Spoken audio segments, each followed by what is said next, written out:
Good morning sa inyong lahat mga idol. Nandito na po tayo sa trabaho natin.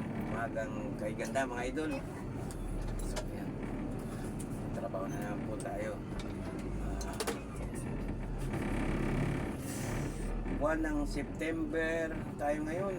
Ados, 12 months na talaga. Hindi natin mapipigilan yan. Malapit na ang Christmas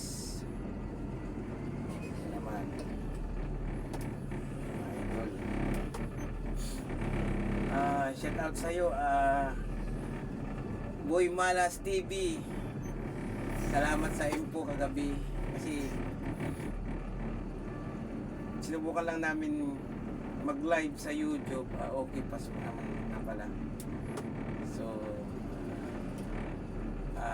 shout out sa'yo, Boy Malas TV, sa mga info na sinabi mo. Okay.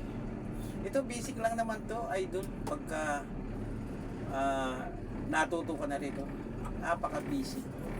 Sa mga baguan kasi, nakikita nila, tama, kahit ako noon dati, mahirap pa ako. Pero sinanay ko pa rin talagang nagpili ako matuto. Pero nung tumagal na, ayun na. Sa hawak ng hawak, sa ipo-ipo, ayun, nahasa rin. Kaya, napakadali naman. Tsaka yung isa na nandyan, yung isang stacker, rich stacker, sa kabila yun, ipo-ipo. Minsan hinihiram ko po yun sa kanila, mga idol. Pag nagka-aperya itong forklift na ito, mga idol. Yan. Testing natin, idol. Kaya siyempre gagamitin ko.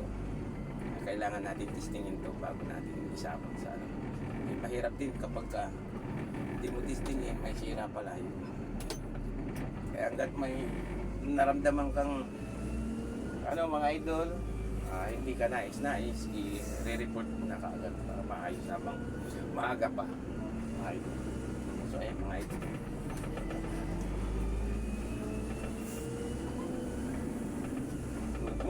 Good morning mga idol. Ayan. Idol. Salamat pala sa mga subscriber natin dyan. Salamat. Sana lahat kayo manunod sa vlog ko. At saka yung mga friends natin, pakisubscribe na rin. Salamat sa inyo mga idol. Yan mga idol. Okay. Check lang. Yung mga kulan, mga langis sa mga yung kulan sa akin na ako nag-check. Tapos yung sa mga nito sa mekaniko na langis. Yan mga idol. Salamat sa inyong lahat. Shout out sa iyo ulit, Boy Malas. Magandang umaga sa iyo. So, hanggang dito na lang mga idol. Lagi kayong mag-ingat dyan. God bless to all. Bye-bye mga idol. Salamat.